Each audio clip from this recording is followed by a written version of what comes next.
Okay, so let's continue on this part again. Until my brother's birthday comes tomorrow, and he's turning 19 years old on November 16th, Sunday, 2025. So here we go. Sunday, November 16th, 2025, he's turning 19. So here we go. Stunned witnesses saw fire shooting 500 feet into the air. Bodies flew in the air. We've already left here a long time. Yesterday, not a long time, sorry. So here we go. The Arizona itself bolted several feet off the water. Then it simply broke in two. Shockwaves shuddered through the entire island, tossing dozens of men overboard on nearby ships. Part of the Arizona rained down all over the island. Within minutes, the great Arizona sank to the bottom of the harbor. There it still lies. The bodies of the dead were never recovered. Many of the victims from the Arizona were brothers.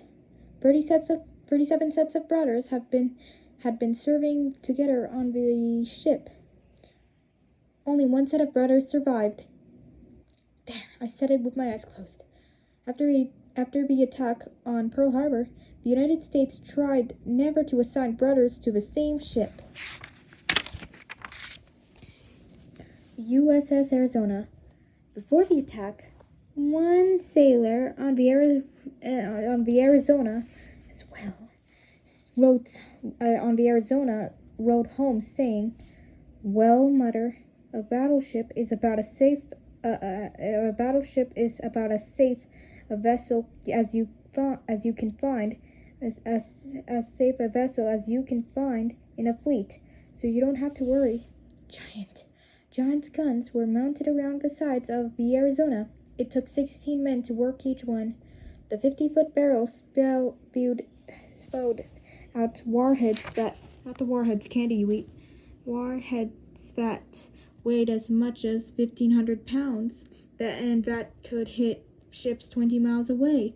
The Arizona crews were prepared for a battle at sea, but the Pearl Harbor attack came from the air. Most of the huge guns on the Arizona never had a chance to fire. Near half of all those who died at Pearl Harbor died on the Arizona. This is not good. Chapter 7. A Sea on Fire.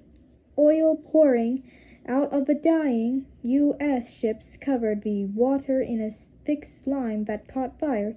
Sailors jumping off burning ships landed in water that was burning too. Meanwhile, the U.S. airfields were also ablaze as fuel exploded from bombed airplanes. Japanese bomber planes did not stop hammering the bases until every weapon in their loads had been used. Fighter planes swooped in behind the bombers. They blasted the bases with machine guns. Flying low to the ground, they fired everything in sight: planes, barracks, dining halls, and men running for safety. Soldiers saw Japanese pilots lean out of their cockpits and smile as they streaked past. The planes flew so close it looked like you could throw rocks at them, said an airman. Sarah said it. At 8:35 a.m. or whatever, at 8:35 there was a brief pause in the action as the first wave of Japanese planes flew off. About 20 minutes later, a second wave of 170 Japanese planes roared into Pearl Harbor to finish the job by destroying the ships that had already been hit and the planes that were already burning. But now the Americans were ready to fight back. Soldiers and sailors raced to arm the big guns and clear the runways and decks. Most of the 29 enemy planes that U.S. forces downed that day were destroyed during the second wave attack. Don't sound like a horse. I'm just tired though, but it's okay. I'll keep on reading, you guys. By 9:45 a.m., the skies were empty. The attack was over. Less than 2 hours had passed since the first bombs fell. The Japanese pilots flew back to their carriers. They had won a stunning victory and paid little for it. They lost only 29 out of 353 planes in parade. None of their 6 aircraft carriers had even been discovered, let alone harmed. By a stroke of luck, the United States hadn't lost any aircraft carriers either.